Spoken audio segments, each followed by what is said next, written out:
Haïti, sans cesse en mouvement, à la démographie et à l'urbanisation galopante. Le 12 janvier 2010 a révélé les failles d'une ville anarchique et tentaculaire. Dans ce contexte fourmillant et désordonné, est-ce qu'un nouvel environnement peut offrir une nouvelle dignité, proposer un autre avenir ?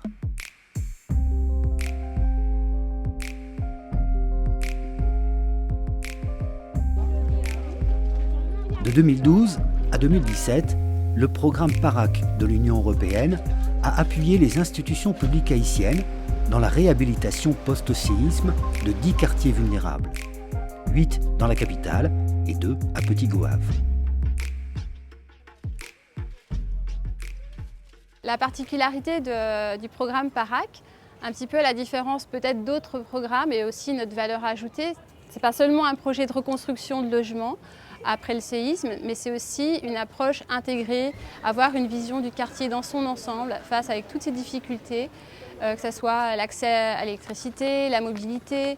Et c'est vraiment la particularité de notre programme, avoir une vision intégrée, une approche intégrée de la reconstruction. La reconstruction ne concerne pas seulement les logements, mais tous les éléments de la vie du quartier. De la sécurité à la qualité de vie en passant par la mobilité ou l'accès aux services de base par exemple.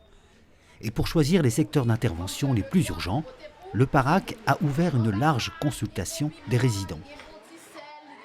Nos partenaires ont développé cette approche participative, laissant la parole aux habitants, aux plateformes communautaires, mais aussi en impliquant les institutions, pour que les institutions soient également présentes, pour essayer de rapprocher les habitants avec les institutions. Ce qui était intéressant avec le PARAC, le gouvernement haïtien a pu, pour la première fois, expérimenter une sorte de plateforme de décision où on retrouvait les agences nationales, par exemple la DINEPA, le ministère des Travaux publics, les agences locales, la municipalité, et aussi les représentants des plateformes communautaires pour décider qu'est-ce qu'on va faire. C'est une innovation importante dans ces quartiers défavorisés. Les habitants participent au choix d'aménagement, aux côtés des pouvoirs publics et des opérateurs. Nous-mêmes, rôle, c'est tant des recommandations communautaires, nous avons tant de doléances pour nous porter aux autres instances, pour nos discussions que nous avons entreprises dans la communauté. Ça permet que nous-mêmes nous impliquer davantage les gens qui sont dans la communauté dans l'action qu'on fait dans la zone. Et j'en ai regardé là, nous avons différents gens dans différents sous-quartiers qui sont dans la ville, qui sont inscrits dans le cadre du programme, qui ont bénéficié à l'aide de petits jobs qui sont dans la communauté. Et le travail, ça nous prend à cœur. Et en plus, l'autre jeune dans la zone tout, qui facilite le travail. Ça. Écouter, comprendre et décider ensemble. Les communautés, les opérateurs et les pouvoirs publics choisissent les aménagements prioritaires. Et ils vont bien au-delà de la seule reconstruction de logements. Création ou rénovation de routes et de corridors, réhabilitation de ravines, assainissement semi-collectif, espaces publics de jeux, aires de promenade, c'est pour les habitants l'occasion d'améliorer leur cadre de vie. Bon, ici, c'est dit respectivement, c'est là moi j'étais habitué, c'est là je grandi depuis que j'étais jeune. Et puis je commencé à évoluer dans la zone, et puis après ça, je me marier, je me déplacé. Mais après là, moi, madame, je me retourné, je viens vivre ici. Depuis 2007, je ne sais pas. La zone était très déplorable. Les gens ne pas vivre bien parce qu'il était toujours considéré de l'eau sale qui fait que les gens ne pas respirer bien.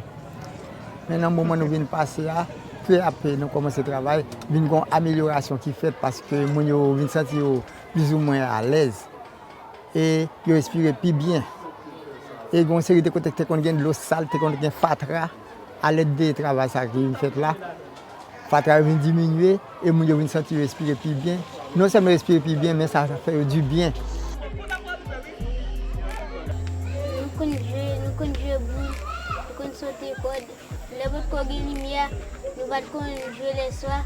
Nous avons des lumières, nous allons jouer les soirs, nous allons étudier les soirs. décider tous ensemble est forcément plus long et plus difficile.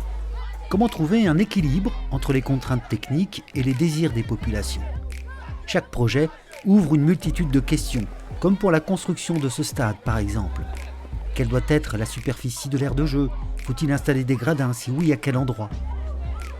Solidarité Internationale a utilisé un logiciel de modélisation rapide en 3D à Crisroy. Les habitants visualisent en direct les aménagements souhaités. Le logiciel intègre les contraintes techniques. De même, ce croquis en 3D a permis de confronter les désirs d'aménagement avec les réelles possibilités physiques de l'espace.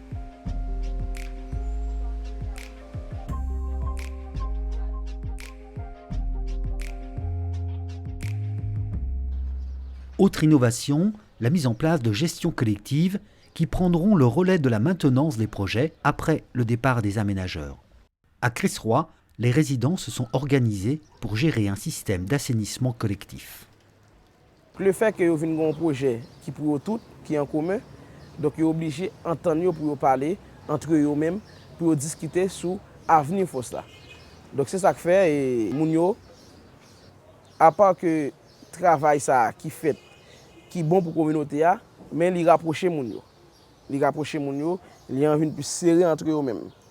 Et après, même participation, vous regardez les gens dans l'espace, petit coulier, tu as fait, car il a donné, il mettait à la disposition de la communauté pour faire force.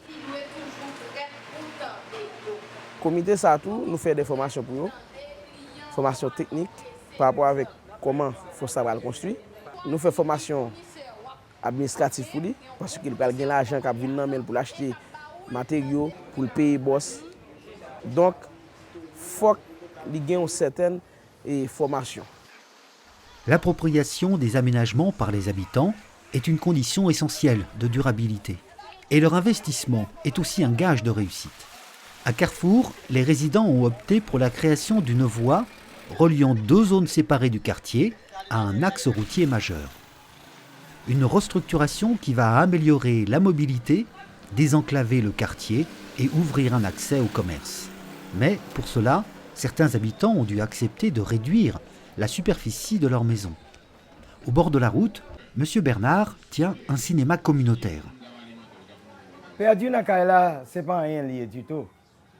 Parce que Kevin ban en route que nous pas de gagner. Kevin mette en chaleur dans Tissos que moi-même personnellement pas espéré. M'bay au moins 4 à 5 mètres comme ça, m'bay dans Kaila. Même pas regrette que me débaille. Mais quand moi vinn gain plus valeur tout.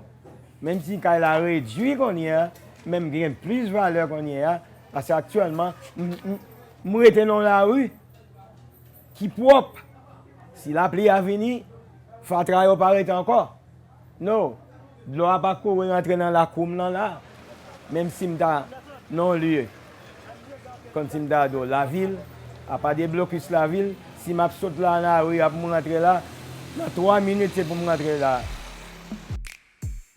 En 2010, la fragilité du bâti a décuplé la violence du séisme. Construite avec des matériaux de mauvaise qualité et sans respecter les normes de construction, la plupart des maisons n'ont offert aucune résistance au tremblement de terre. Le programme de l'Union européenne a permis de former des professionnels du bâtiment à l'utilisation de matériaux sûrs et aux bonnes méthodes de construction.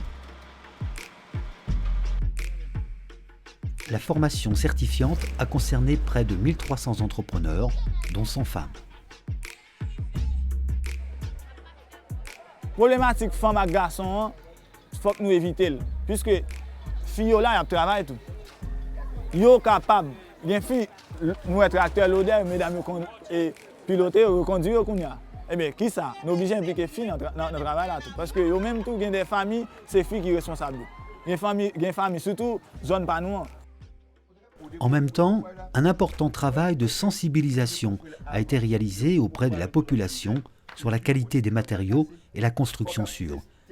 Cette action s'est déroulée auprès des plateformes communautaires, des familles candidates à l'autoconstruction et au total, l'opération a atteint près de 12 500 personnes. Pour faciliter l'accession au logement, le gouvernement haïtien à encourager l'auto-reconstruction assistée, c'est-à-dire la participation des familles à la reconstruction ou à la rénovation de leur logement. Nous travaillons jusqu'à nous lever matériaux, nous aider boss, nous ne pas quitter seulement pour corps, nous lever nous botter ciment, nous prendre de l'eau et nous prendre matériaux tout, que bagaille yo besoin, nous lever. Nous a sol fait, bloc campé, Marie Saint-Général, nous a arrêté béton qui pour couler. Bon. On dit qu'on tout bagaille. Ces quartiers se sont érigés spontanément, sans vision globale, sans aménagement organisé. La plupart possèdent peu ou pas de plan. Pour passer de la ville chaotique à la ville planifiée, tous les opérateurs du PARAC ont dû documenter les rues, les corridors, les routes, identifier, répertorier les maisons, les points d'eau, les réseaux d'énergie, les commerces. Un travail minutieux et long, mais indispensable pour structurer leur intervention. Dans tous les quartiers, un schéma d'aménagement a été produit, qui s'est fait en concertation donc, avec les habitants, mais aussi avec les institutions. Et une fois que le projet se termine, on a quand même ce schéma d'aménagement qui existe, qui nous donne une vision à long terme du quartier et comment avancer et comment aussi structurer ces aménagements avec la ville dans son ensemble. C'est une grosse amélioration, on est capable de dire, qui fait dans la communauté et Tissos, la Grenada, Stek et Sapoti. Les gens ont une ONG, ont l'autre institution qui vient pour intervenir dans la section communale là. Et bien ensemble problème est déjà dans le document ça et puis même pour capable voir mais qui côté on peut intervenir. Si c'est une éducation qui côté, si c'est dans le logement qui côté, si c'est agriculture qui côté, si c'est environnement qui côté et je pense à partir de là c'est très important. Le schéma d'aménagement permet de structurer ces quartiers et ouvre la voie à de nouveaux développements. Pour les habitants, revaloriser le quartier, c'est aussi améliorer l'estime de soi. Un changement est en cours. Peut-être permettra-t-il d'atténuer un peu le sentiment de discrimination et, pourquoi pas, d'envisager un autre futur.